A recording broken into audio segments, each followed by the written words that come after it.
మన ప్రభు అయిన యేసుక్రీస్తు వారి యొక్క పరిశుద్ధమైనటువంటి నామములో ప్రతి శనివారము సాయంత్రకాల సమయమందు దేవుని యొక్క పరిశుద్ధమైనటువంటి మందిరములో జరిపించబడుతున్నటువంటి సిద్ధపాటు ప్రార్థనకు ప్రభు బిడ్డలుగా మరి కూడి వచ్చినటువంటి వారికి శబ్ద తరంగాల ద్వారా వింటున్నటువంటి బిడ్డలకును అలాగనే లైవ్లో కూడా వీక్షిస్తున్న బిడ్డలకు ప్రభు పేరిట వందనములు, ప్రభు పేరిట శుభములు తెలియచేస్తున్నాను.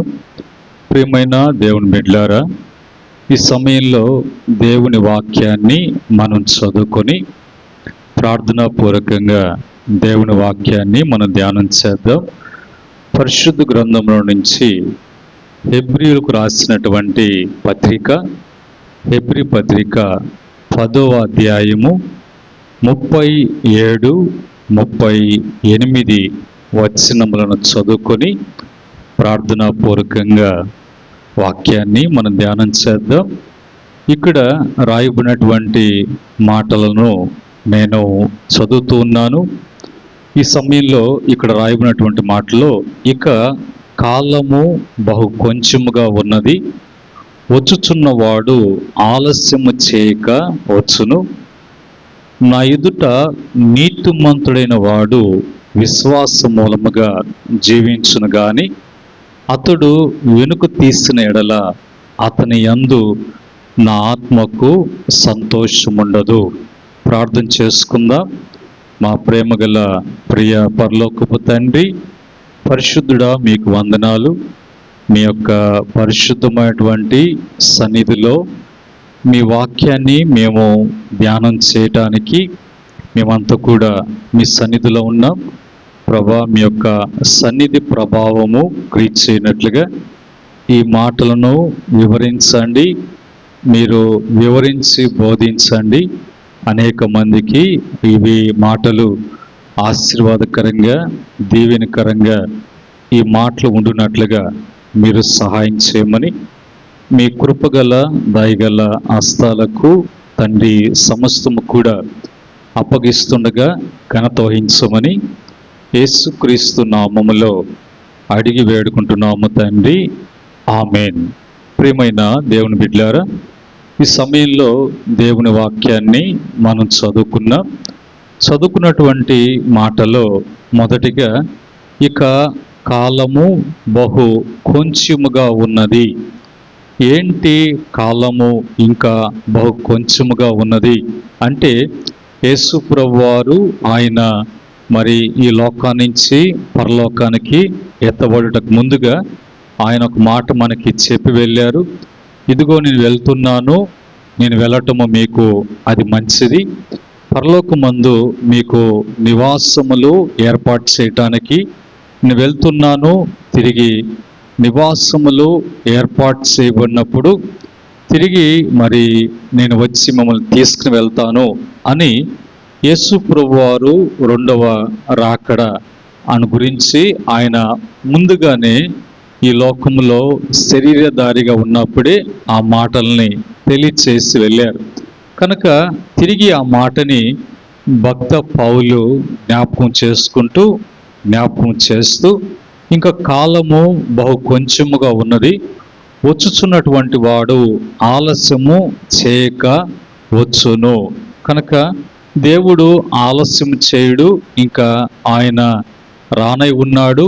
రాకడ కొరకు అందరం కూడా సిద్ధపడాలి. దేవుడు వచ్చిన తర్వాత భూలోకంలో ఆయనను విశ్వసించిన బిడ్డలు, నమ్మినటువంటి బిడ్డలు, రక్షించబడినటువంటి బిడ్డలు, సంఘములో చేర్చబడినటువంటి బిడ్డలను సంఘముగా మరి ఎత్తబడటానికి, సంఘములో మరి చేర్చబడుతూ ఉన్నటువంటి వారిని తన వాక్యం చేత దేవుడు సిద్ధపరిచి, ఆయన మరి బలపరిచి సిద్ధపరచున్నటువంటి సంఘము సిద్ధపడేటువంటి సమయంలో ఉన్నది. కారణం ఏంటంటే, మరి వచ్చుచున్నటువంటి వాడు ఆలస్యము చేయక ఆయన రానై ఉన్నాడు కనుక ఇక్కడ రెండవ మాటగా 38వ మరి వచనములో హెబ్రీ పత్రిక 10వ అధ్యాయము 38వ వచనములో నా ఎడల మరి నీతిమంతుడైన వాడు విశ్వాస మూలంగా జీవించును అని రెండో మాటగా ఆయన యందు ఎవరైతే మరి ఆయన మాటల యందు విశ్వాసం ఉంచుతారో వాళ్ళందరూ కూడా నీతిమంతులుగా తీర్చబడతారు. నీతిమంతులుగా తీర్చబడినటువంటి వారు జీవించేటువంటి జీవితము ఈ లోకములో మరి విశ్వాసంతో జీవిస్తారు. విశ్వాసాన్ని బట్టి వాళ్ళు జీవించేటువంటి వారుగా ఉంటారు. అయితే అతడు విశ్వసించకుండా వినదీసిన ఎడల దేవుని యందు విశ్వాసముంచకుండా తిరిగి లోకములోకి అడుగు పెట్టిన వెనుతిరిగిన అతని యందు మరి నాకు నా ఆత్మకు సంతోషం ఉండదు అనే మాట మరి దేవుని వాక్యము మనకు సెలవిస్తుంది. కనుక దేవుణ్ణి సంతోషపరిచేటువంటి వారంగా ఉండాలి. దేవుడు మనల్ని కలుగు చేసిన దానికి, మనల్ని పోషిస్తూ సంరక్షిస్తున్న దానికి ఎప్పుడు కూడా మనల్ని బట్టి దేవునికి గౌరవము, దేవునికి ఆయనకు ఘనత, ఆయనకు మనల్ని బట్టి సంతోషించేటువంటి ఆనందించేటువంటి వారముగా మనం ఉండాలి అని అంటే మనము మరి విశ్వాసము కలిగి మనము జీవించాలి. ఈ విశ్వాస జీవితము ఎవరు జీవిస్తారు అని అంటే నీతి కలిగినటువంటి వారు. ఏ నీతి కలిగినటువంటి వారు అని అంటే దేవుని యొక్క నీతి కలిగినటువంటి వారు. కనుక ఈ మాటల నుంచి మరి మనము నేర్చుకోవాల్సినటువంటి విషయాలు ఏంటి, ఏమని మనము వాక్యాన్ని ధ్యానం చేయాలి అని చూసినట్లయితే విశ్వాసము చేత జీవించేటువంటి ఆయన యొక్క బిడ్డలుగా, భక్తులుగా మనము ఉండాలి అనేది మనకు వాక్యము తెలియపరుస్తున్నటువంటి మాటలు. కనుక ఈ సమయంలో మరి విశ్వాసము చేత, విశ్వాసాన్ని బట్టి, దేవుని పట్ల విశ్వాసాన్ని బట్టి జీవించినటువంటి భక్తులు ఎవరైనా ఉన్నారా, ఉంటే వాళ్ళు ఎవరు అనే విషయాన్ని వాక్యపు లోతులోకి వెళ్ళినప్పుడు పరిశుద్ధమైనటువంటి బైబిల్ గ్రంథములో మనము వాక్యాన్ని బట్టి మరి తెలుసుకోవాలని పరిశీలించినప్పుడు అందులో కొంతమంది భక్తులు మనకు కనిపిస్తున్నారు. ఎవరు ఆ భక్తులు అంటే మొదటిగా మరి అబ్రహాము, ఆయన మరి మనకు మరి మూలపితుడిగా ఉన్నాడు. ఆయన దేవుణ్ణి విశ్వసించినటువంటి వాడు ఉన్నాడు. మరి ఆయన విశ్వసించడమే కాకుండా ఆయన విశ్వాసాన్ని బట్టి జీవించినటువంటి ఆ విశ్వాస జీవితము ఈరోజు మనము దేవుణ్ణి విశ్వసించిన విధానం బట్టి మనందరూ కూడా విశ్వాసులకు తండ్రి. మొదటగా దేవుని విశ్వసించినటువంటి వాడు అబ్రహాము. మనము కూడా దేవుని విశ్వసిస్తున్నాం కాబట్టి మనకు ఆయన మూలపితుడిగా పిలువబడుతూ ఉన్నాడు. ఈరోజు ఏ విధంగా అబ్రహాము మరి దేవుని విశ్వసించాడు, ఏ విధంగా విధేయత కలిగి విశ్వసించాడు అనేది మనము వాక్యాన్ని బట్టి చూస్తే ఆదికాండము 12వ అధ్యాయము 1 నుంచి 4 వరకు ఉన్నటువంటి వచనాలలో అక్కడ మనకు తెలియచేయబడుతున్నటువంటి మాటలు ఈ విధంగా ఉన్నాయి. అందులో 1-2 వచనాలు మనం చూసినప్పుడు, యెహోవా నీవు లేచి దేశము నుండి, నీ బంధువుల యొద్ద నుండి, నీ తండ్రి ఇంటి నుండి బయలుదేరి నేను నీకు మరి చూపించే దేశమునకు వెళ్ళుము, నిన్ను గొప్ప జనముగా చేసి నిన్ను ఆస్వాదించి నీ నామమును గొప్ప చేయుదును, నీవు ఆశీర్వాదముగా నుందువు అనే మాట 1-2 వచనాలలో అక్కడ ఉన్నాయి. దీనికి ముందు అబ్రహాముకు దేవుడంటే ఎవరో తెలియదు, కానీ ఈ దేవుని గురించి అతనికి ఎలాంటి అవగాహన లేదు. అయితే దేవుడు తన వాక్య ప్రత్యక్షత ద్వారా భక్తుడైనటువంటి మరి అబ్రహాము గారితో మాట్లాడినప్పుడు ఆ మాట్లాడినటువంటి మాటల్ని ఎవరు మాట్లాడుతున్నారు, ఎందుకు మాట్లాడుతున్నారు, ఎందుకు నాతో ఈ విధంగా చెప్తున్నారు, నీ ఉన్నటువంటి స్థలాన్ని విడిచిపెట్టమంటున్నారు, నా బంధువులను, నా తండ్రింటిని విడిచిపెట్టమని చెప్తున్నారు. అలాగా ఎలాగ జరుగుతుంది? నా తండ్రి ఇంటిని నేను విడిచిపెట్టాలా? నా బంధుమిత్రులను నేను విడిచిపెట్టాలా?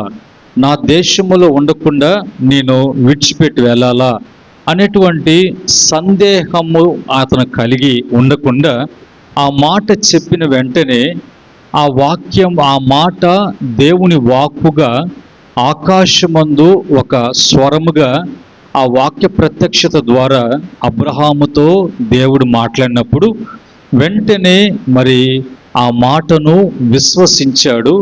విశ్వసించి ఆ విధంగా దేవుణ్ణి వెంబడించడానికి మరి అతను ఇష్టపడ్డాడు. ఇందును బట్టి మనకు అందులో ఉన్నటువంటి సత్యం ఏంటంటే, దేవుని మాట వినగానే విధేయుడై తన యొక్క స్వదేశాన్ని, బంధువులను, తండ్రి ఇంటిని విడిచిపెట్టి అతను ఎక్కడికి వెళ్ళమంటున్నాడు దేవుడు, నేను ఎక్కడికి వెళ్ళి ఉండాలి, వెళ్ళినటువంటి ఆ ప్రాంతంలో నేను ఏం చేసుకొని బ్రతకాలి, నేను, నా భార్య, నాతో కూడా ఉన్నటువంటి వారు యొక్క పోషణ ఏ విధంగా అనేటువంటి సందేహం ఎక్కడ కూడా లేకుండా నాతో మాట్లాడినటువంటి దేవుడు మాట్లాడినటువంటి ఆ మాటలు దేవుని మాటలు, ఆ మాట్లాడినటువంటి సత్యము, ఆ మాటలు వింటున్నప్పుడు కలిగేటువంటి విశ్వాసాన్ని బట్టి అబ్రహాం గారు విధేయులై మరి ఆ విధముగా వెంబడించినట్లుగా ఆ విధంగా అక్కడి నుంచి బయలుదేరి దేవుడు చూపించబోతున్నటువంటి దేశం ఆయన ఇంకా చూపించలేదు, నువ్వు బయలుదేరు అన్నాడు. వెంటనే బయలుదేరటం. ఇందులో అతనికి దేవుని మాట వినుటలో కానీ, దేవుని యొక్క మాటను విశ్వసించటంలో కానీ, దేవుని మాటకు విధేయుడు అయి ఉండటం కానీ ఇక్కడ జరగటం అనేది మనం చూస్తూ ఉన్నాం. ఇందును బట్టి ఆయన మరి ప్రభు ఎదుట మరి విశ్వాసముగా జీవించాడు. విశ్వాసాన్ని బట్టి నీతిమంతుడిగా ఎంచబడ్డాడు. ఈ యొక్క విశ్వాసాన్ని బట్టి జీవించడమే కాకుండా మరి దేవుని ఆత్మ ఆయన పట్ల సంతోషించినట్లుగా అతను దేవుడు సంతోషపరిచినటువంటి భక్తుడిగా కనిపిస్తున్నాడు. అందుకని అందును బట్టి అబ్రహాము దేవుడు ఏ విధంగా గొప్పవాణ్ణి, ధనవంతునిగా చేస్తానని చెప్పాడు, ఏ విధంగా సంతానాన్ని కలుగు చేస్తానని చెప్పాడు. అబ్రహాము యొక్క సంతానము ఆకాశ నక్షత్రం వలె, భూమి మీద ఇసుక రేణు వలె ఉంటాయని వాగ్దానం చేసినట్లుగా నీవు ఆస్వాదించబడతావు, నీ యొక్క కుటుంబం ఆస్వాదించబడుతుంది, నీ వంశవళ్ళు ఆస్వాదించబడతాయి.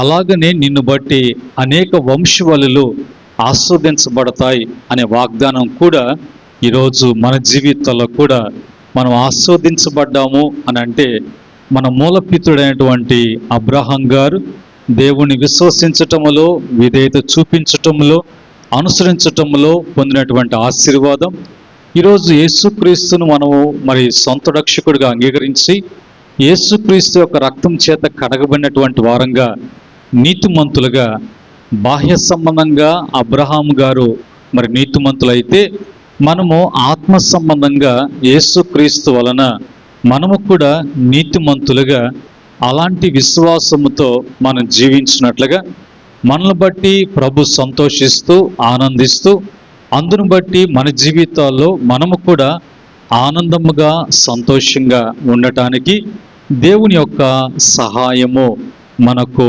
అందించబడుతూ ఉన్నది. కనుక ఈరోజు మరి మన జీవితాలలో మనం ఎప్పుడు కూడా విశ్వాసము అనేది మన జీవితంలో ప్రాముఖ్యమైనటువంటిది. ఆ విశ్వాసము అనేది ఎవరి పట్ల ఉండాలి అని అంటే దేవుని పట్ల ఉండాలి. దేవుని పట్ల ఉన్నటువంటి విశ్వాసాన్ని బట్టి మనం విధేయులై అనుసరిస్తూ ఉన్నప్పుడు మన జీవితాలలో దేవుని యొక్క కార్యాలు మనం చూడగలం. కనుక మరి రెండో మాటగా అబ్రహాం గారి గురించి చూసినప్పుడు హెబ్రీలకు రాసినటువంటి పత్రిక 11వ అధ్యాయం 8వ వచనంలో ఇంకా అక్కడ ఆ 11వ అధ్యాయము అనేది విశ్వాసుల యొక్క పట్టిక. ఈ విశ్వాసుల యొక్క పట్టికలో మరి ఈ యొక్క దేవుని విశ్వసించినటువంటి వారందరూ కూడా ఆ యొక్క విశ్వాస పట్టికలో చేర్చబడినటువంటి వారుగా ఉన్నారు.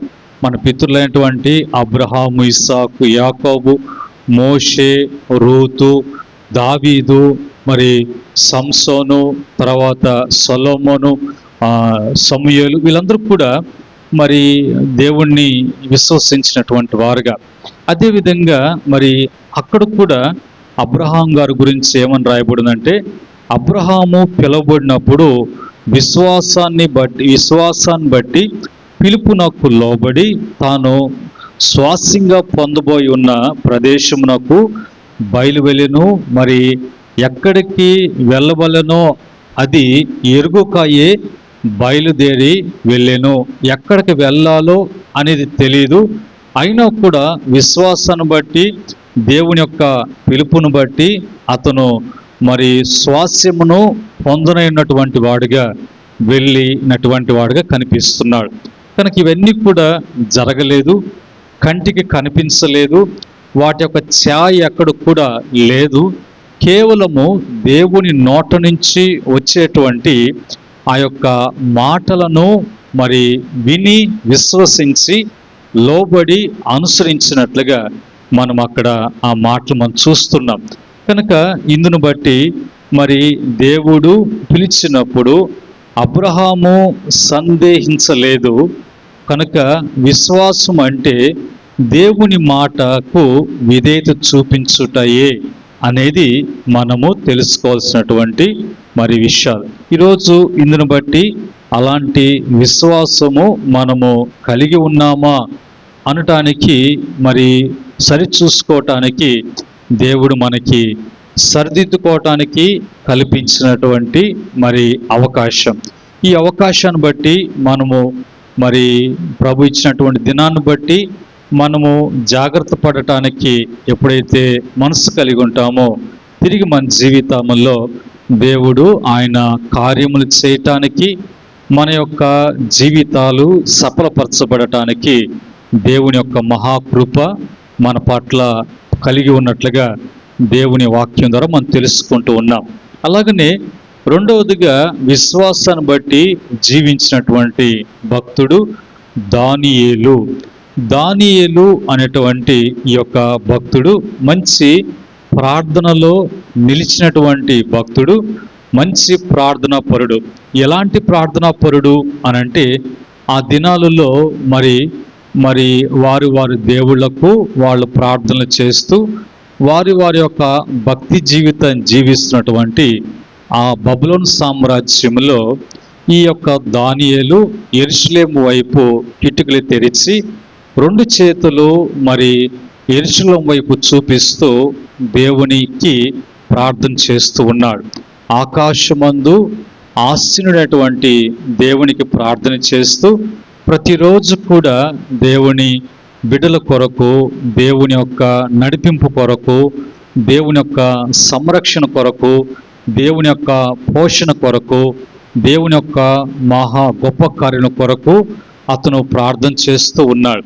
ఆ ప్రార్థన చేసేటువంటి దేవుడు మరి దానియేలు, భక్తుడైనటువంటి దానియేలు గారి ప్రార్థన విని ఆ బబులోను సామ్రాజ్యంలో మంచి పరిపాలన, దేవుని బిడ్డలకు మంచి పోషణ, సంరక్షణ, శత్రువుల యొక్క దాడి ఏది కూడా లేకుండా, ఎలాంటి భయ ఆందోళనలు ఏమి కూడా లేకుండా కాపాడబడుతూ వస్తూ ఉన్నారు.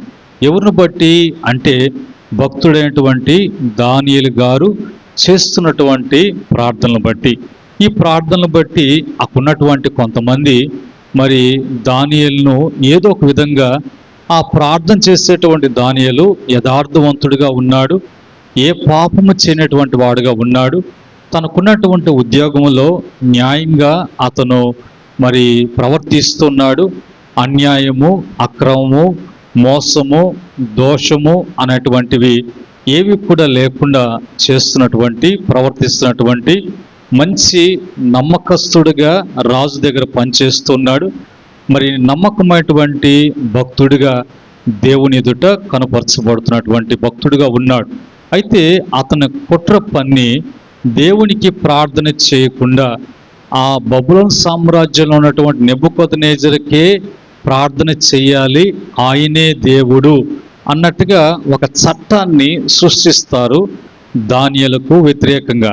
అయితే దానియేలులో ఉన్నటువంటి మరి ఆలోచన విధానము జీవము కలిగినటువంటి దేవునికి ప్రార్థన చేయాలి, కానీ మనుషులకు ప్రార్థన చేయటం ఏంటి అన్నట్టుగా వారు ఎన్ని చట్టాలు పెట్టినా కూడా మానక దేవుని వైపు మరి చేతులెత్తి దేవుని ప్రజల కొరకు, భూనివాసుల కొరకు అతను మానక ప్రార్థన చేస్తూ ఉన్నాడు. దానియేలు గ్రంథము 6వ అధ్యాయంలో ఈ మాటలన్నీ ఉన్నాయి. 10వ వచనము 22వ వచనంలో ఉన్నట్టు మాటల్ని మనము ధ్యానం చేస్తూ ఉన్నాం. అక్కడ మరి వారంతా కూడా కుట్ర పని రాజుకు వ్యతిరేకముగా, రాజును కాకుండా మరి వేరే వాటిని, మనిషి అయినటువంటి రాజును మాత్రమే పూజించాలి, ఆరాధించాలి. మరి వేటిని కూడా ఆరాధించినట్లయితే వారిని సింహములో ఉన్నటువంటి ఆ గుహలో వేసి వారిని నాశనం చేయాలి అనే చట్టాన్ని వాళ్ళే కుయుక్తితో ఆ చట్టాన్ని పుట్టిస్తారు. అయితే దానియేలు గారు ఆ ప్రార్థన మానలేదు. అయితే ఆ చట్టాన్ని బట్టి సింహాల మరి గుహలో వేసినప్పుడు మరి ఆ యొక్క సింహాలు దానియేలు వద్దకు వచ్చాయి, కానీ అవి ఏవి కూడా ఆయన చేయకుండా, ముట్టకుండా మౌనంగా ఉన్నాయి. ఉదయాన్నే ఆ రాజు దానియేలు ఏ విధంగా ఉన్నాడు, సింహాలు తినివేశాయా అన్నట్టుగా మరి వచ్చి ఆ గృహకాడకు వచ్చి మెల్లని స్వరముతో, జీవము కలిగినటువంటి దేవుని సేవకుడా దానియేలు, నీవు క్షేమమేనా అన్నప్పుడు అక్కడ దానియేలు గారు మెల్లని స్వరముతో అంటున్నాడు, రాజు చిరంజీవిగా జీవించునుగాక, నాలో ఏ దోషము దేవునికి కనిపించిన కారణం బట్టి పరలోకం నుంచి దేవదూతను పంపించి సింహాల యొక్క నోర్లు దేవుడు మూయించాడు కనుక సింహాలు నాకు ఏ హాని కలపెట్టలేదు, అలాగనే నీ ఎదుట నేను ఏ నేరము కూడా చేయలేదు కాదా రాజు అని ఆయన్ని వేడుకున్నప్పుడు వెంటనే సంతోషముతో మరి దానియేలు పైకి తీసుకురావటం, దానియేలు మీద కుట్ర పడినటువంటి వారిని, వాళ్ళ కుటుంబాన్ని సింహాలకు ఆహారంగా వేయటం జరిగింది. ఈ యొక్క మరి ధ్యానములో మరి ప్రార్థనా జీవితము అనేది విశ్వాసికి కలిగి ఉండాలి. ఎప్పుడైతే ప్రార్థనా జీవితం అనేది ఉంటుందో దేవుని మాటలను వినటంలో కానీ, దేవుని మాటలో విశ్వసించటంలో కానీ మరి ఎప్పుడు కూడా వెనకాడరు. అందును బట్టి దేవుని యొక్క మరి కార్యాలు కూడా ఆగిపోకుండా జీవితాలలో, కుటుంబాలలో కార్యాలు జరుగుతాయి. కనుక ఈ మాటలను బట్టి ఈరోజు మనము తెలుసుకున్నటువంటి మాటలు ఏంటంటే, మనం దేవుణ్ణి సంతోషపరిచేటువంటి వారంగా ఉండాలి. ఎప్పుడు సంతోషపరిచేటువంటి వారంగా ఉంటామంటే దేవుణ్ణి విశ్వసించి, విశ్వాసాన్ని బట్టి నీతిగా ప్రవర్తిస్తూ, ఇంకా కాలము బహు కొంచెముగా ఉన్నది, వచ్చుచున్నవాడు ఇంకా ఆలస్యము చేయక వచ్చును అన్న మాటని విశ్వసించి సంఘముని పరిశుద్ధాత్మను సిద్ధపరుస్తుండగా, సంఘము వాక్యము చేత మరి బిడలను రక్షణలోకి నడిపిస్తూ, వాక్యం చేత సంఘాన్ని సిద్ధపరుస్తున్నప్పుడు సంఘములోని కుటుంబాలు సిద్ధపడినప్పుడే వారు రాకడకు, ఎత్తబడటానికి, సంఘం ద్వారా ప్రభు యొక్క సన్నిధికి చేర్చబడటానికి. అలా కాకుండా దేవుని మందిరముకు రాకుండా దేవుని మందిరం జరుగుతున్నటువంటి ప్రార్థనను మరి నిర్లక్ష్యపరుస్తూ ఉన్నటువంటి వారు, వెనుతీసినటువంటి వారు, వెనకడుగు వేసి ప్రభు దగ్గరకు రాగటానికి సాకులు చెప్తున్నటువంటి వారుగా ఉన్నటువంటి వారి జీవితంలో దేవుని యొక్క ఆత్మ దుఃఖపడుతున్నది. పరిశుద్ధాత్ముడు ఈ దినాన నీకు ఇస్తే, ఈ దినాన్ని నీవు దేవుని దినముగా దేవుని సన్నిధికి వచ్చి సిద్ధపడాల్సినటువంటి మరి ఇది నీ మర్చిపోయి వెనకడుగు వేస్తూ ఉన్నావా? అయితే దేవుని ఆత్మ నువ్వు దుఃఖపరుస్తున్నావు. ఇందును బట్టి నీ జీవితంలో కష్ట నష్ట దుఃఖములు తెచ్చుకోకుండా దేవుడి మాటలు విని సరిచేసుకొని జాగ్రత్త పడటానికి, ప్రభు సన్నిధిలో ఈ వాక్యాన్ని బట్టి మరి జాగ్రత్త కలిగి ఉండటానికి మనసు కలిగి అలాగా మరి సరిచేసుకునే అవకాశం ప్రభు ఇచ్చాడు. ఈ యొక్క అవకాశాన్ని బట్టి మరి మీ జీవితాలలో దేవుని యొక్క కార్యములు జరిగినట్లుగా ప్రార్థన చేస్తుండగా ఎక్కడ ఉన్నా కూడా మరి ప్రార్థనను ఏకీభవించండి. ఈ యొక్క ప్రార్థనలో ఏకీభవించిన బిడ్డల జీవితాల్లో దేవుని యొక్క మహాకార్యములు ప్రభు జరిగించనై ఉన్నారు. మా ప్రేమగల తండ్రి, పరిశుద్ధుడా, మీకు వందనాలు.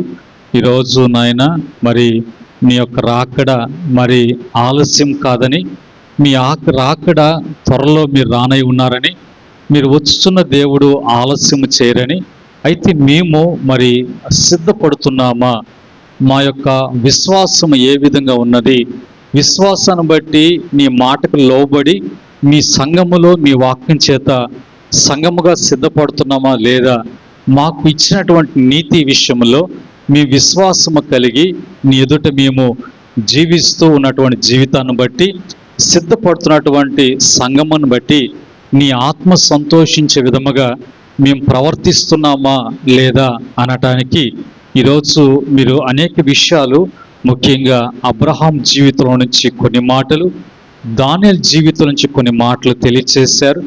ఈ మాటలు నాయన లైవ్లో సంఘము శబ్ద తరంగాల ద్వారా వినిపింప చేయబడుతుండగా వింటున్న బిడ్డలు వారి జీవితంలో మరి సరి చేసుకొని అందరూ కూడా రక్షించబడి సంఘంలో చేర్చబడి, తండ్రి సంఘము నీ యొక్క రాకడకు సిద్ధపడుటకు నాయన పునరుద్ధానం చెందటానికి, పునరుద్ధాన దినంలో ప్రవేశించటానికి ఈ మాటలు వింటున్న ప్రతి బిడ్డకు ఆశీర్వాదకరంగా, దీవెనకరంగా మార్చండి. ఈ ప్రాంతంలో నివసిస్తున్న ప్రతి బిడ్డ కుటుంబాన్ని రక్షించండి.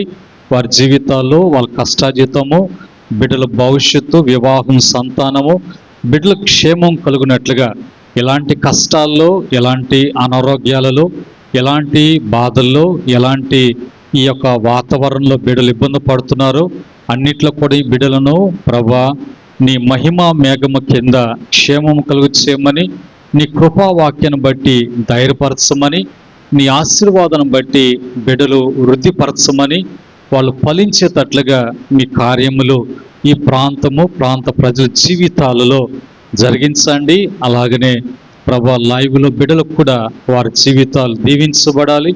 ఈ సంఘము ఈ ప్రాంతంలో నాయన మహిమ మేఘము వచ్చి, మహిమ మేఘము మందిరం మీద ఉండి అనేక మందిని ఆకర్షించి రాకడలో ఈ కాలనీని ఈ మందిరం ద్వారా పరలోకాన్ని చేర్చబడటానికి సిద్ధపరచమని నీ కృపగల దయగల హస్తాలకు సమర్పిస్తుండగా మహిమ ఘనత ప్రభావం చెల్లించుకోమని ప్రభు అయిన యేసుక్రీస్తు యొక్క పరిశుద్ధమైన నామములో అడిగి వేడుకుంటున్నాము తండ్రి, ఆమేన్. ఆశీర్వాదం తీసుకుందాం. పరమందు దేవుని ప్రేమ, రక్షకుడైనటువంటి యేసుక్రీస్తు కృప, పరిశుద్ధాత్మ యొక్క అన్యోన్య సహవాసం ఈ మాటలు వింటూ తీర్మానం చేసుకొని తిరిగి రక్షణ పొందుకొని విశ్వాసాన్ని బట్టి సంఘములో సిద్ధపడుతున్నటువంటి బిడ్డలకును, సకల పరిశుద్ధులకును, ఆయన దాసులకును సదా తోడై ఉండి నడిపించునుగాక. మరి సర్వశక్తుని యొక్క కృపా దీవెనలు మీకు, మీ కుటుంబాలకు కలిగుండునుగాక. దైవాశీస్సులు మీకు కలుగునుగాక. ఆమేన్.